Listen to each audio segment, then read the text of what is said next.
The ink was barely dry on the closing documents when my phone started vibrating against my thigh, a relentless and angry buzz that signaled I had already broken a rule I did not know existed. I had just spent $350,000 to buy a sanctuary. But as I stared at the missed calls from my mother, I realized I had not purchased a home. I had inadvertently declared a war. My name is Rachel Monroe, and at 36 years old, I was finally doing something entirely for myself. Or at least, that was what I believed as I sat in the sterile, windowless closing room of the title company in downtown Ashford, Pennsylvania. The overhead fluorescent lights hummed with a low, headache-inducing vibration that seemed to synchronize with the anxious thrumming of my pulse. Across the wide mahogany table, the settlement agent, a woman named Janice, with kind eyes and a lipstick stain on her front tooth, pushed a stack of documents toward me. "Just one more signature here, and then initial the bottom of the last 3 pages," Janice said, her voice practiced and soothing. I gripped the pen tighter. The ink flowed smoothly, scratching my name onto the heavy bond paper. Rachel Monroe. It looked permanent. It looked real. I had just committed to a 30-year mortgage for a sum of $350,000. It was a sensible 2-story house on the edge of the suburbs, a place with a small garden and enough distance from my childhood home to feel like a new country. I had not told my parents. I had not told my sister, Lena. In the Monroe family, information was currency, and I wanted this transaction to be debt-free. My phone, resting face down on the table, buzzed against the wood. I ignored it. I signed the final disclosure form. The phone buzzed again. Then a third time. It was a long, angry vibration that rattled the cheap plastic coaster next to it. "You can take that if you need to," Janice offered politely. "No," I said, forcing a smile. "It can wait. I want to finish this." But the silence that followed was pierced by the sharp, repetitive ping of incoming text messages, one after another. The rhythm was frantic. My stomach turned over, a cold stone dropping into a pool of acid. I knew that rhythm. It was the rhythm of my mother, Eleanor. I finished the last initial and set the pen down. Done. I breathed out, though the relief I expected was absent. "Congratulations, Ms. Monroe," Janice said, sliding a heavy set of keys across the table. I reached for the keys, but my other hand reached for the phone. I flipped it over. The screen was flooded with notifications. 5 missed calls from Mom, 2 from Dad, and a string of texts that were already previewed on the lock screen. The most recent one from my mother read, "Do not sign anything. Call us immediately. You are making a mistake." I felt a chill that had nothing to do with the office air conditioning. How did they know I had closed on the house 10 minutes ago? I had used a private email for the correspondence. I had not posted on social media. I unlocked the phone and opened the message thread. The texts were not just frantic. They were cold, precise, and bizarrely possessive. "We know you are at the title company," my mother had written 10 minutes ago. "Lena is hysterical. That house was not yours to buy. You have no idea what you are ruining right now." I stared at the words. Not mine to buy. I was a risk assessment officer for a major corporation. I had an excellent credit score. I had saved for 7 years. Of course it was mine to buy. "Is everything okay?" Janice asked. She was gathering the papers, but her eyes were fixed on my pale face. I am not sure," I stammered, checking the messages again. There was another one, older, from right when I walked into the building. "We discussed this. The assets need to be liquid right now. Why are you being so selfish?" We had never discussed this. I had never discussed my savings with them. I was always the quiet one, the one who fixed Lena's credit card debts, the one who showed up to Sunday dinner with casseroles and a closed mouth. I was the infrastructure of the family, not the architect. Infrastructure is not supposed to make independent acquisitions. I stood up, clutching the keys in a hand that had started to sweat.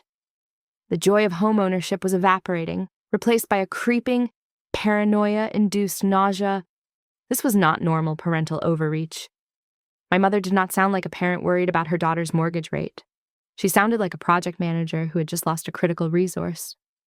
"Thank you for everything." "Janice," I said, my voice sounding thin and brittle in my own ears. I walked out into the gray afternoon of Ashford, clutching the deed to my new life. But as I looked at the phone again, reading a new text from my father that simply said, "Come home. We need to fix this mess before the banks close," I realized I had not just bought a house. I had unknowingly walked onto a battlefield, and I was completely unarmed. I sat in my idling sedan, staring at the beige siding of my new home. It was a modest structure, a 3-bedroom bungalow that smelled of stale carpet and potential, but to me, it looked like a fortress. My phone had finally stopped vibrating, likely because my mother was currently composing a manifesto of guilt rather than sending short bursts of rage. This silence gave me the space to remember. And in the Monroe family, memory was a dangerous thing. We were always a family of distinct roles. Cast early and directed strictly by my mother, Lena was the star, I was the stage manager. Growing up in our pristine suburban home, the narrative was that Lena was special, fragile, and destined for greatness, while I was sturdy, reliable, and therefore required less maintenance. I remembered a humid afternoon when I was 17. I had spent 2 years bagging groceries at the local market, saving every dollar to buy a used car from a neighbor. It was 1999, and that car represented freedom. I came home with the cash in a thick envelope, my heart pounding with pride. I found my parents at the kitchen table, their faces grave. Lena was sobbing on the sofa. "Rachel, sit down," my father had said, his voice heavy with a manufactured solemnity. "Lena has been accepted into the drama program in New York. It is a once-in-a-lifetime opportunity." "That's great," I had replied, clutching my envelope. "The tuition is higher than we expected," my mother added, not looking at me but at the envelope in my hand. "And housing is astronomical. We are a little short." I knew what was coming. I had known it since I walked through the door. "She needs this." "Rachel," my mother said, her eyes finally locking onto mine with that terrifying, pleading intensity. "You have always been the sensible one. You can wait a few more months for a car." "Lena." "She breaks if she stays here. You are strong. You can handle the weight." I handed over the envelope. I always handed over the envelope. That was the pattern of our lives. Lena was an investment that required constant capital injections. I was the savings account they raided to keep the enterprise afloat. They called it family supporting family. But looking back, it felt more like a tax on my existence. Lena's failures were tragedies that we all had to pay for. My successes were simply expected and ignored. As I turned off the car ignition in the driveway of the house I now owned, the irony was bitter. For the last 5 years, every time I mentioned buying property, my parents had shut it down. "The market is too volatile," my father would say, waving his hand dismissively. "Why would you want to live alone?" my mother would ask, her voice dropping to a whisper. "You save so much money living in the in-law suite. Plus, what if we need you? What if Lena gets into trouble again? You know she's going through a hard time. Con." "You don't need to rush," they told me, over and over again. "Build your liquidity. Cash is king. Don't tie yourself down to a mortgage." I had believed them for a long time. I thought they were looking out for my financial health. But as I looked at the angry text on my phone, a darker realization began to take shape in my mind. They were not worried about the housing market. They were not worried about my loneliness. They were angry because I had taken away their safety net. I recalled a conversation from 3 months ago. I had walked into the kitchen and found my father staring at a stack of papers, looking pale. When he saw me, he swept them into a drawer with a speed that was almost comical. "Just tax things," he had muttered, forcing a laugh. "Rachel, honey, remind me." "Your credit score is still over 800. "Right. Yes," I had said, pouring myself coffee. "Why just checking?" he said, relaxing visibly. It is good to know one of us is solid. At the time, I took it as a rare compliment. Now, sitting in the driveway of a house that was legally mine, that memory felt like a warning shot I had failed to hear. I was not just the reliable daughter, I was a resource. And by spending $350,000 on this house, I had frozen the asset they felt entitled to use. My phone lit up again. It was a text from Lena. Mom is crying. She says you ruined the plan. What plan? Rachel, what did you do? I stared at the screen. The plan. The word hung in the air, heavy and ominous. I did not reply. Instead, I got out of the car and walked to my front door, the keys heavy in my hand. I had a sinking feeling that the plan involved my name, my credit, and my blind loyalty, and I had just set a match to the script. The fluorescent lights of Stonebridge Risk and Review were brighter than the ones at the title company, casting a sterile, clinical glow over my dual monitor setup. Here, amidst the hum of servers and the click of mechanical keyboards, I felt safe. My job was to identify discrepancies in corporate ledgers, to find the jagged edges in smooth stories, and today, that skill set was about to be turned inward. I reached into my bag and pulled out the stack of mail I had swept off the hallway table at my parents' house earlier that morning. I had gone back just to grab my winter coats, moving quickly while they were out at church to avoid a confrontation. Amidst the junk flyers and coupons, a thick envelope from Horizon Trust Bank caught my eye. It was addressed to me, Rachel Monroe, but it had been opened and then clumsily resealed with a piece of clear tape. My mother often opened mail, claiming she didn't look at the addressee, but this felt different. I slid my letter opener under the flap. Inside was a notice of incomplete application for a home equity line of credit. I stared at the document, my breath hitched in my throat. I had not applied for a home equity line of credit. I had not even fully moved into my new house yet. Hey, Rachel, do you have the quarterly audits my colleague, Mark, asked, leaning over my cubicle wall. Give me 5 minutes. Mark, I said, my voice dropping an octave, cold and detached. I am dealing with a discrepancy. He nodded and vanished. I turned back to the paper. The application was dated October 12th. That was 3 days before I put the offer down on my house. The requested amount was $60,000. I logged into the bank's secure portal using the reference number on the letter. My fingers flew across the keyboard, driven by a muscle memory honed by years of auditing. When the digital copy of the application loaded on my screen, I zoomed in on the signature block. There it was, Rachel Monroe. To an untrained eye, it looked authentic, but I worked in risk assessment. I knew my own hand. The tail of the UI in my middle name was too looped, too theatrical. It lacked the sharp, impatient slash I used. It was a performance of my signature, not the reality of it. I pulled up the metadata for the application submission. At Stonebridge, we had tools to verify the origin of digital documents, and I applied them now to my own life. The IP address for the submission did not match my work computer or my mobile device. It traced back to a residential service provider in Ashford, specifically the node that serviced my parents' neighborhood. I picked up my office phone and dialed the fraud department of Horizon Trust. This is Agent Miller. How can I help you? A voice answered after 3 rings. My name is Rachel Monroe, I said, keeping my tone flat and professional.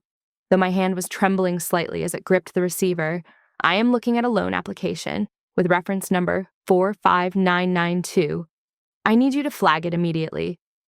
Flag it for what reason? Ms. Monroe fraud, I stated. I did not authorize this application, and I need to know the contact email listed on the file. There was a pause. The sound of typing on the other end. The email on file is rachel.monroe.secure@gmail.com. I closed my eyes. That was not my email. Thank you, I whispered. Cancel it. Freeze everything.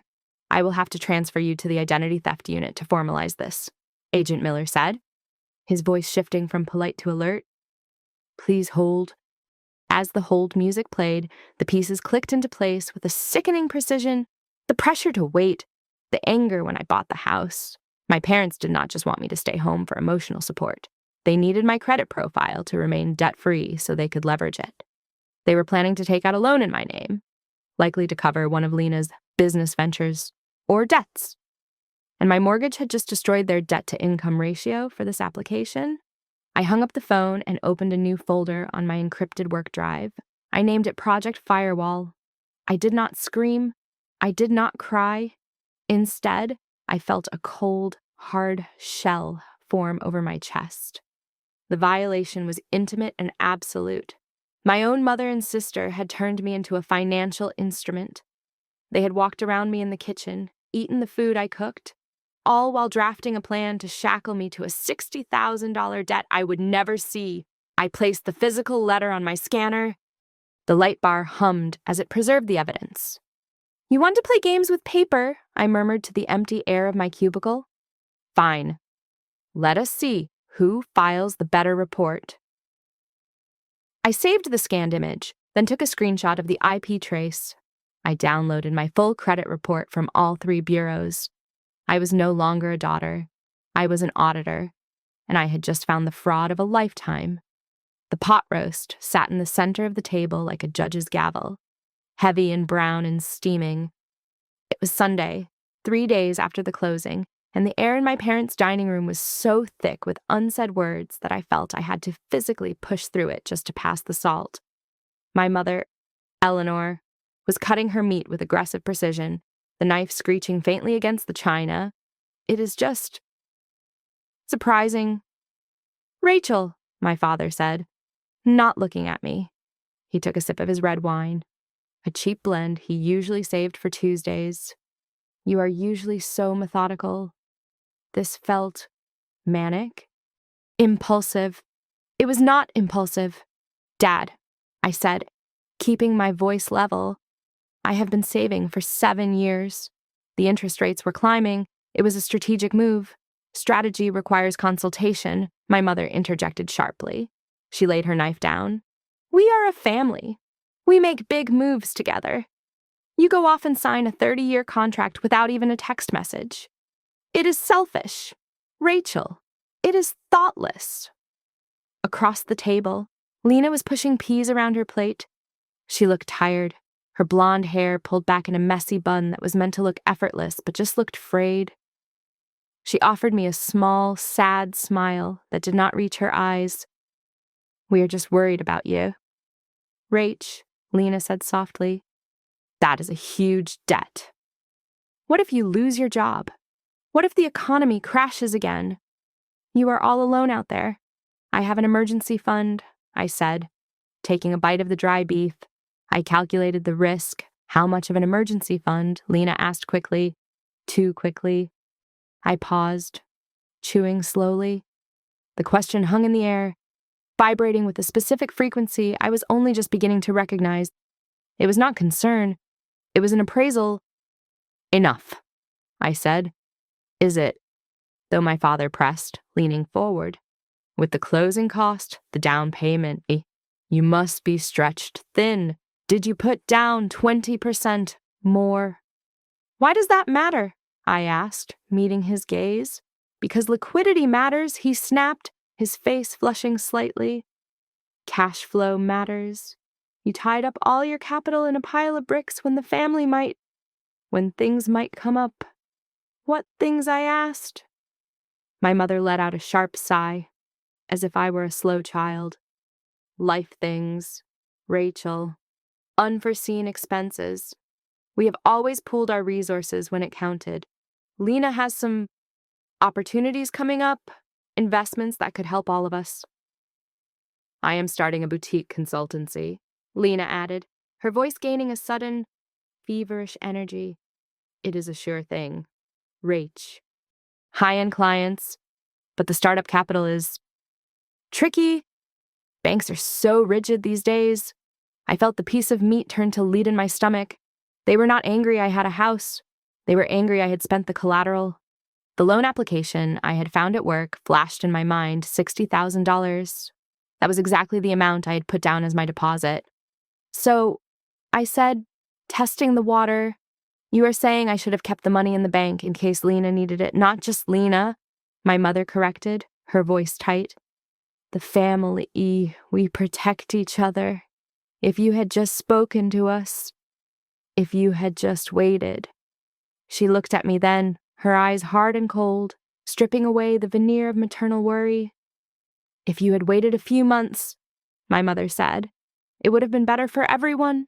Now everything is complicated. Complicated, how I asked. Just complicated? Lena burst out. Her hand shook as she reached for her water glass. God. Rachel, why do you have to be so difficult? You always have to make everything about your independence.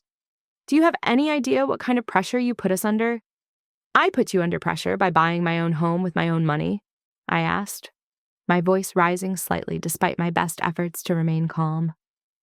You choked the flow, my father muttered, almost to himself. I looked around the table, the familiar wallpaper, the family photos where I was always in the back row, the heavy curtains my mother loved. It was all a stage set, and I had just walked off script. They had already spent my money in their heads. They had likely already promised it to someone else. I'm sorry my stability inconvenienced you. I said, standing up. I had not finished my meal, but I could not swallow another bite. Sit down, Rachel, my father commanded. No. I said, I have a mortgage to pay. I need to get to work early tomorrow. As I walked to the door, I felt their eyes on my back, not like loving parents watching a child leave, but like wolves watching a deer jump a fence they could no longer cross. I had broken the plan, and the terrifying part was that they felt entirely justified in hating me for it. The office was empty, save for the hum of the cleaning crew's vacuum on the floor below. It was 9 o'clock at night, and the city lights of Ashford flickered outside my window like distant, indifferent stars. I was not working on company business. I was running a forensic audit on my own life, on my screen. The cursor blinked in the search field of a proprietary background check software we used at Stonebridge to vet high-risk clients. I had input my own social security number. It was a violation of company policy, but after Sunday dinner, I felt that the violation of my privacy justified the risk. The results populated the screen in a cascade of black text. Most of it was expected. My student loans, paid off. My car lease, expired. My new mortgage, pending final recordation. But there, buried in the inquiries section, was a red flag that made my stomach drop. There was a hard credit pull from a commercial lender called Vantage Capital dated 2 weeks ago. I had never heard of Vantage Capital. I clicked on the entry to expand the details. The inquiry was associated with a business entity application for something called Monroe & Co. Consulting. The registered agent was Lena Monroe. The primary guarantor, however, was listed as Rachel Monroe. No, I whispered to the empty room. You didn't. I pulled up the supporting documents that had been digitally filed with the state registry. My hands were cold as I navigated through the PDFs. There it was, a partnership agreement. It listed Lena as the managing partner with zero financial liability, and me as the silent partner with 100% financial liability for the startup loan. The loan amount requested was $150,000. I stared at the screen. $150,000. The contact email was Rachel Monroe, secure ijmail.com. The address listed for both partners was my parents' house. I leaned back in my chair, the leather creaking loudly in the silence. The timeline laid itself out before me with sickening clarity. 3 weeks ago, my mother had told me to wait. She had said, if you wait a few months, it would be better for everyone. I had assumed she meant better for family harmony. I now realized she meant better for their underwriting. If I had not bought my house, my debt-to-income ratio would have been pristine. With my high credit score and zero debt, the bank would have approved this business loan for Lena without blinking. But because I bought the house, my debt skyrocketed. My credit report now showed a liability of $350,000. When Vantage Capital saw that new mortgage hit my file, they would deny Lena's loan immediately. My house was not just a purchase, it was a blockade. I had inadvertently tanked their plan to saddle me with a six-figure debt to fund Lena's fantasy. I picked up my phone. My thumb hovered over Lena's contact name. I wanted to scream. I wanted to drive over there and throw the printed documents in their faces. But the auditor in me took over. Anger is a variable. Evidence is a constant. I needed to know how deep this went before I detonated the bomb. I dialed the number for Vantage Capital's automated verification line, just to be sure. I navigated the menus until I reached the application status. Please enter the social security number of the primary applicant, the robotic voice requested. I punched in my number.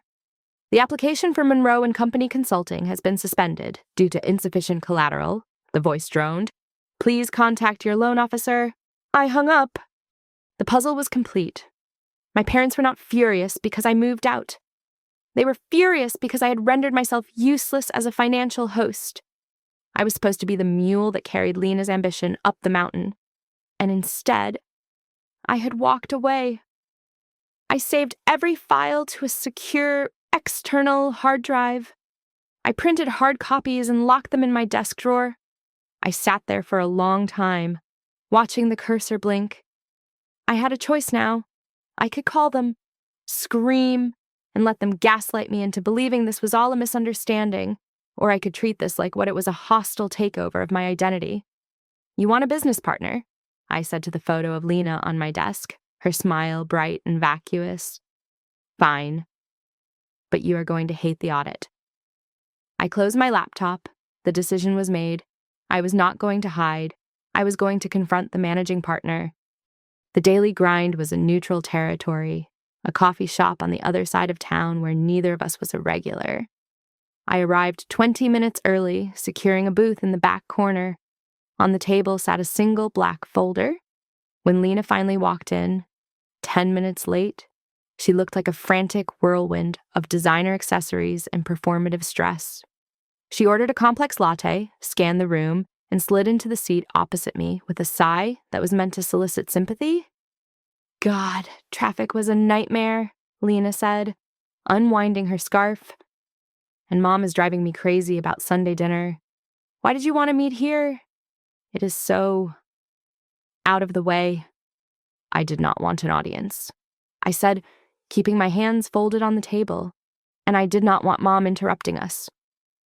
Lena frowned, pausing with her cup halfway to her mouth. You're still mad about the house thing, Rachel. Honestly, you are being so dramatic. Mom and Dad just want what is best for I found the loan application. Lena, I interrupted, my voice low and steady. She froze. The steam from her latte curled between us. I don't know what you are talking about. Vantage Capital, I said, opening the folder. I pulled out the printout of the partnership agreement and the credit inquiry. I slid them across the generic wood grain table, $150,000 in my name, with a fake email address and a forged signature. Lena looked down at the papers. She did not touch them. Her face went pale, but her eyes hardened. It wasn't supposed to be like this, she stammered, looking for an exit strategy in the middle of a sentence. It was just a placeholder. Until my business took off. A placeholder, I repeated, feeling a vain throb in my temple. You tried to take out a six-figure debt in my name without asking me.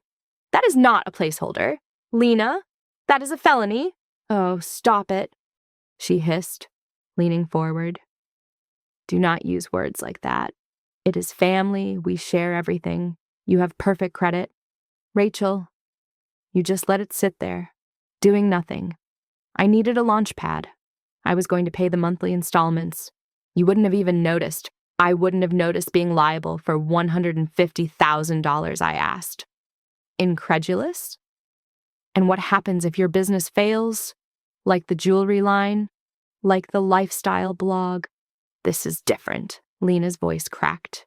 drawing a few glances from nearby tables. This is a consultancy. I have potential clients lined up. I just needed the capital to look professional. Look! I'm sorry I didn't tell you. Okay, but I knew you would say no. You are always so rigid, so risk-averse. I am not risk-averse, I said, tapping the paper where my forged signature mocked me. I am fraud-averse. Lena slumped back against the booth, her defiance crumbling into an erratic panic. She ran a hand through her hair. It wasn't even my idea, she muttered, her eyes darting away from mine. Mom said we should do it. She said you owed us. For all the support we gave you over the years. She helped me fill out the forms.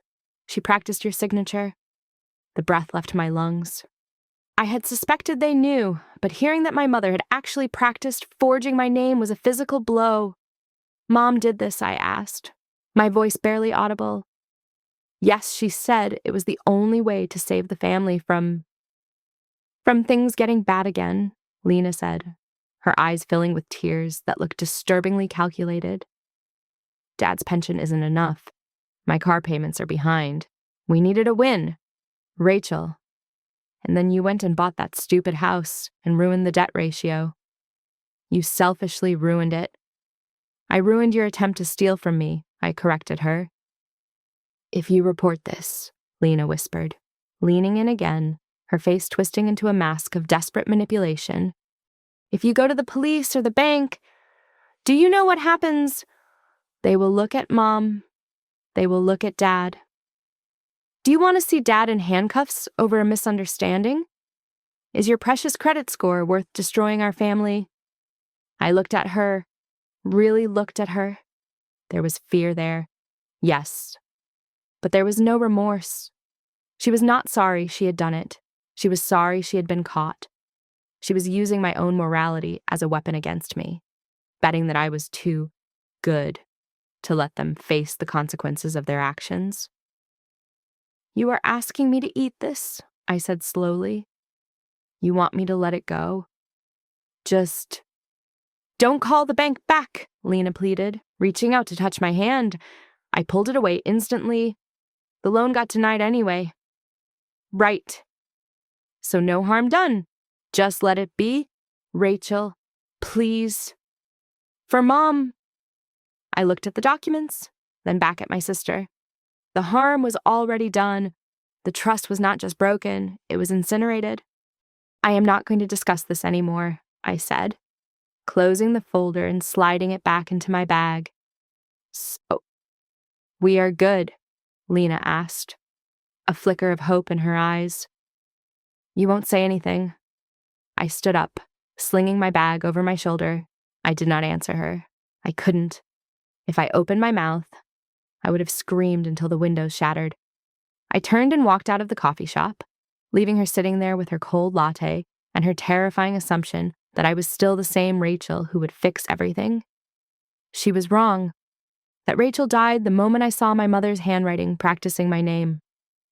The silence I maintained for the next 48 hours was not peaceful. It was a heavy, suffocating thing that filled my new house like smoke. My phone, however, was screaming. It vibrated across the kitchen counter, danced on the coffee table, and lit up the dark bedroom at 3 a.m. My parents did not leave voicemails. They simply called, over and over, a relentless siege designed to wear down my battery and my resolve. When I finally answered on Tuesday evening, I did not say hello. I just pressed the green button and held the phone to my ear, standing in the center of my unfurnished living room. Rachel. Oh, thank God. My mother's voice came through, breathless and trembling. We thought something happened to you. Why have you been ignoring us? Do you have any idea what you are doing to your father's blood pressure? I am listening, I said, my voice flat. We need to settle this. Rachel, internally, she said. The word internally carrying a desperate weight. Lena told us you are confused about the paperwork. We can explain everything, but you need to come home. Tonight, I am home, I replied. Stop it, she snapped, her tone shifting instantly from worry to command.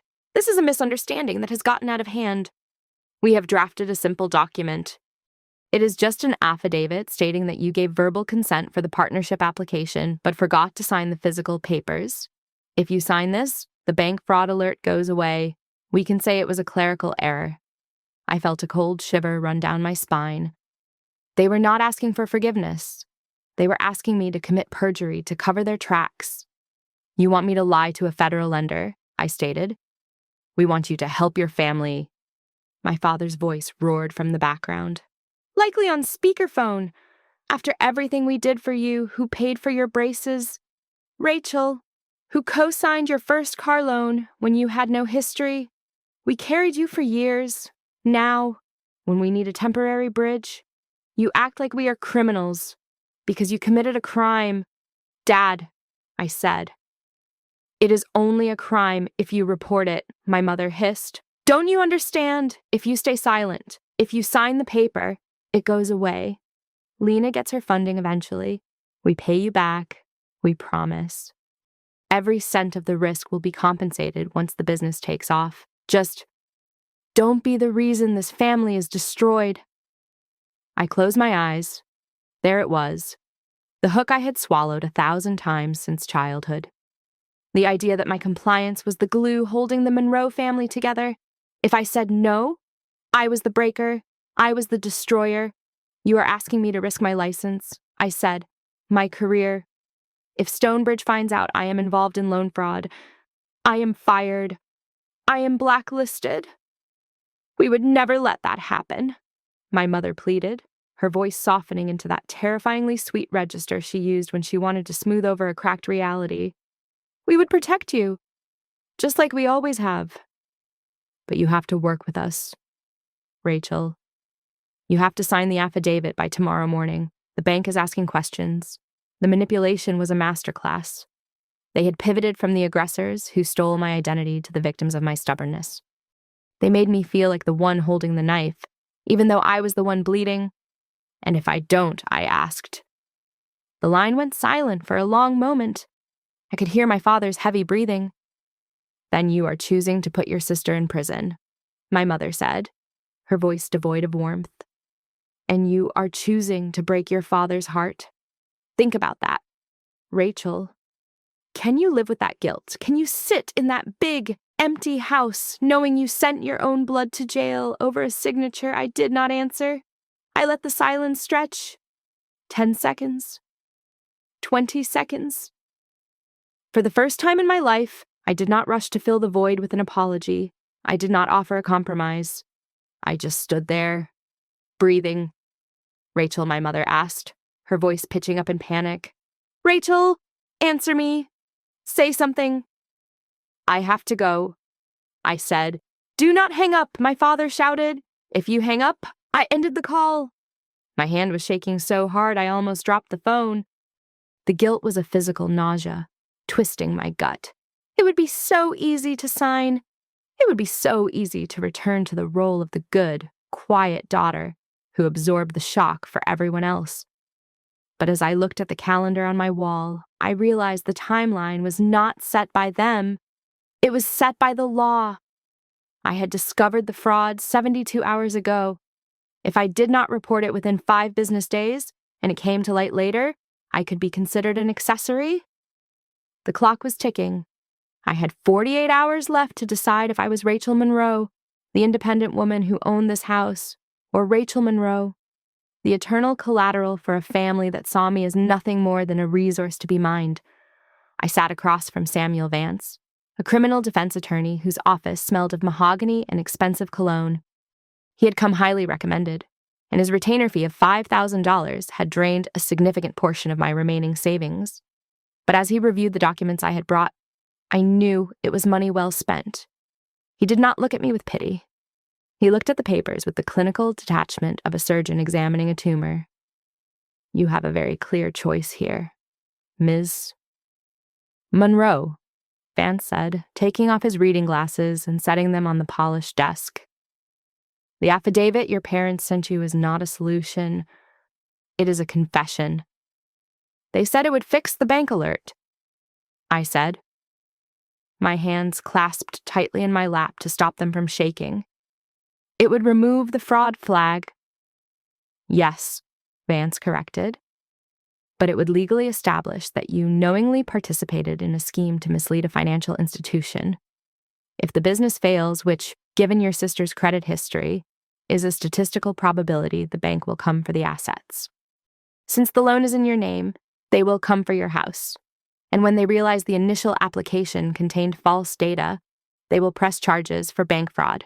If you sign this paper, you are looking at a potential prison sentence of up to 30 years and a fine of up to $1 million.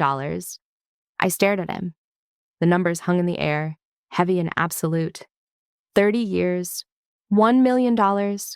My mother had called it a clerical error. And if I report it, I asked, then you are a victim of identity theft. Vance said simply, you file a police report, you submit an affidavit of forgery to the bank. You are cleared of all liability. However, the bank will almost certainly refer the case to the district attorney. Your sister will be prosecuted. Your parents, if they assisted, could be charged as accessories. He leaned forward, his eyes locking onto mine.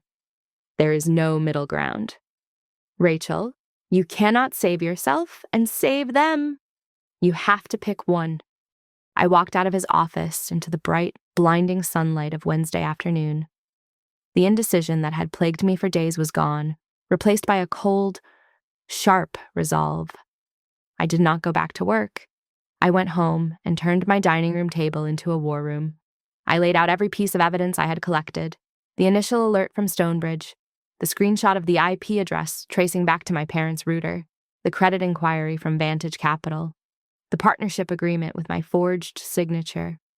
And finally, the email my mother had sent me that morning, attaching the affidavit with a note that read, "Just sign it, honey, and we can be a family again." I scanned them all into a single, comprehensive PDF file. I was not just compiling a defense, I was assembling an indictment. I organized the files chronologically, highlighting the dates to show the premeditation. They had planned this for weeks. They had waited until I was vulnerable. My phone rang at 6 o'clock in the evening. It was Lena. I let it go to voicemail. My father called at 7:15. I let it ring. I did not feel the urge to answer. I did not feel the familiar pull of guilt. For the first time in 36 years, I realized that their anger was not a judgment on my character. It was a weapon they used to keep me in line. And I had just disarmed them. By 11 o'clock at night, the house was completely silent. I sat in the glow of my laptop screen, the cursor hovering over the send button. I had drafted an email to the fraud department at Vantage Capital, copying the risk management team at Horizon Trust and the local police department's non-emergency reporting address. I could have called them. I could have warned them. I could have said, I am going to the police tomorrow, so run. But that would have given them 12 hours to spin a new lie, to hide assets, or to guilt me into submission. No, they had not warned me when they stole my name. I would not warn them when I took it back. It is done, I whispered to the empty room. I did not click send immediately. Instead, I used the email client's scheduling feature. I set the delivery time for 8 o'clock in the morning on Thursday. I stood up and walked to the window. Looking out at the dark street, I felt a terrifying calmness settle over me. It was the feeling of a bridge burning, the heat intense and destructive. But on my side of the chasm, the air was finally clear. I was about to destroy my family. But as I turned off the lights and walked upstairs to sleep in the house that was finally truly mine, I knew I was actually saving my life. The digital clock on my laptop screen read 7:55 in the morning. I sat at my kitchen island with a mug of cold coffee, staring at the scheduled email in my outbox. The subject line was Stark, an administrative report of identity theft and loan fraud. Rachel Monroe. Attached to it were 22 pages of damning evidence that would dismantle my family's life. 5 minutes remained. My phone, which had been silent for the last hour, suddenly lit up. It started to vibrate against the granite countertop, a harsh, grinding sound that filled the empty kitchen. It was my mother. Then, seconds later, a text from my father popped up on the lock screen. "We are coming over. Do not leave the house." I did not move. I watched the time tick over to 7:56. The phone rang again. This time it was Lena. I stared at her name, feeling a phantom ache in my chest, where my sisterly loyalty used to be. Against my better judgment, I slid my finger across the screen to answer. I needed to hear it one last time. I needed to know I was making the right choice. Rachel Lena's voice was high and thin, bordering on hysteria. "Rachel, are you there? Mom says you're not answering. Please, tell me you didn't do anything yet." "It is scheduled for 8 o'clock, I said, my voice sounding foreign to my own ears. "Cancel it," she screamed, the sound distorting through the speaker. Oh my God, Rachel, cancel it right now. You can't do this to me. I can't go to jail. I'm scared. Please, just talk to us. I tried to talk. I said, you tried to steal. It wasn't stealing, it was borrowing. We were going to pay it back." Lena was sobbing now, deep, ugly gasps for air. "We are family, yo. You are supposed to protect us." "I am protecting myself," I replied. I looked at the screen. 7:58. "If you send that email," my father's voice suddenly cut in, evidently listening on the other end. "You are dead to this family. Do you hear me? You will never step foot in our house again. You will be an orphan. Rachel, is that what you want, to be all alone in that big, empty house?" I lowered the phone from my ear but did not hang up. I looked around my kitchen. The walls were bare. The air smelled of fresh paint and sawdust. It was empty. Yes, but it was mine. I thought back to the moment I sat in the title company office, gripping the pen, terrified of the debt I was taking on. I had thought buying this house was just a financial milestone. I realize now it was an act of divine intervention. If I had listened to them, if I had waited just 2 more weeks, my credit would have been clear. The loan for Lena would have been approved. I would be waking up this morning not as a homeowner, but as a co-signer to a disaster, legally bound to a debt I never wanted. Buying this house had literally saved my life. Rachel Lena screamed from the phone lying on the counter. "Rachel, answer me! 1 minute. You have 1 minute." I looked at the laptop. 7:59. The cursor hovered over the cancel send button. All I had to do was click, 1 click, and I could go back to being the good daughter. I could go back to Sunday dinners where I swallowed my anger along with the pot roast. I could sign their affidavit. I could take the fall. My hand did not move. "I am sorry. Lena," I whispered to the empty room. "I swear to God, Rachel, if you do this—" My father threatened, his voice dropping to a growl. The numbers on the digital clock shifted. 8 o'clock. The screen refreshed. The email vanished from the outbox and appeared in the sent folder with a cheerful whoosh sound effect that seemed violently out of place. I stared at it. It was gone. The evidence was now sitting in the inboxes of the bank's fraud division and the Ashford Police Department. "It is sent," I said loud enough for the phone to pick it up. There was a moment of absolute, stunned silence on the other end. Then, a sound I will never forget, a raw, guttural wail from my sister that sounded like an animal caught in a trap. I ended the call. I turned off the phone. I sat in the silence of my home, my heart pounding against my ribs like a sledgehammer, waiting for the sirens that I knew would be coming soon. Everything I had known for 36 years was over. But as the morning sun finally broke through the blinds, I took my first real breath. The investigation was not the dramatic television raid I had imagined, with sirens wailing and handcuffs clicking in the daylight. Instead, it was a slow, crushing, bureaucratic dismantling of my family's facade. Once the fraud department, Advantage Capital, received my dossier, the machinery of the law began to turn with a cold, indifferent efficiency. They did not care that Eleanor and Robert Monroe were pillars of the local church community. They only cared that an IP address registered to their home had been used to commit federal wire fraud. 2 detectives visited my parents' house on a Tuesday. I was not there to see it, but the neighbors were. The humiliation was swift and absolute. My mother tried to control the narrative, spinning a story about a misunderstanding, a technical glitch, a daughter who was confused, but digital footprints do not get confused. The forensic evidence I provided was airtight, tracing the creation of the fake email account and the digital signature forgery directly to Lena's laptop. Lena faced the brunt of the consequences because I had cooperated fully and provided evidence before the loan was dispersed. Vantage Capital declined to press for maximum prison time, opting instead to blacklist her permanently from the financial sector. She pleaded no contest to a lesser charge of attempted identity theft. She avoided a jail cell, but her reputation was incinerated. Her boutique consultancy was dead before it breathed its first breath. And with a fraud record attached to her background check, her ambitious future evaporated. My parents did not go to jail, but they lost something they valued far more: their control. They were exposed as accomplices who were willing to cannibalize one child to feed the other. The shame was a prison of its own making. I did not attend the final hearing. I stayed in my house. The silence in my living room was no longer terrifying. It was heavy.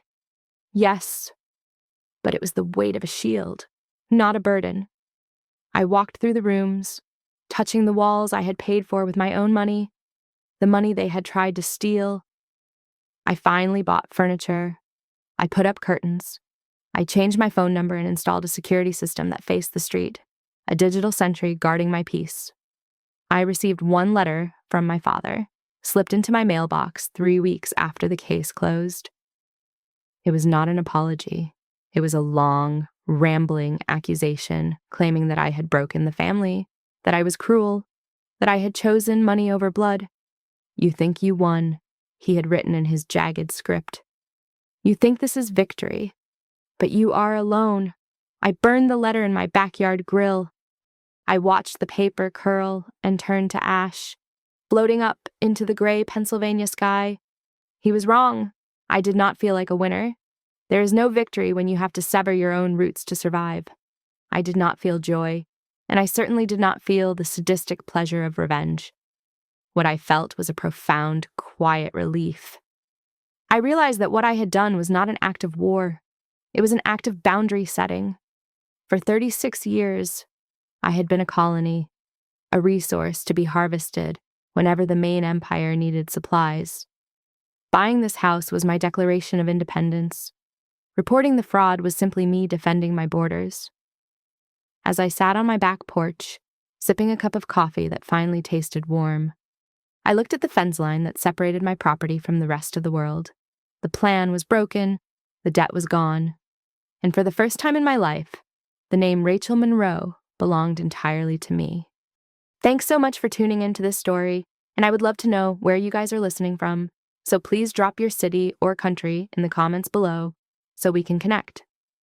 If you enjoyed this story, please make sure to subscribe to the Victoria Revenge Stories channel, hit that like button, and smash the hype button to help this video get recommended to more people who need to hear it.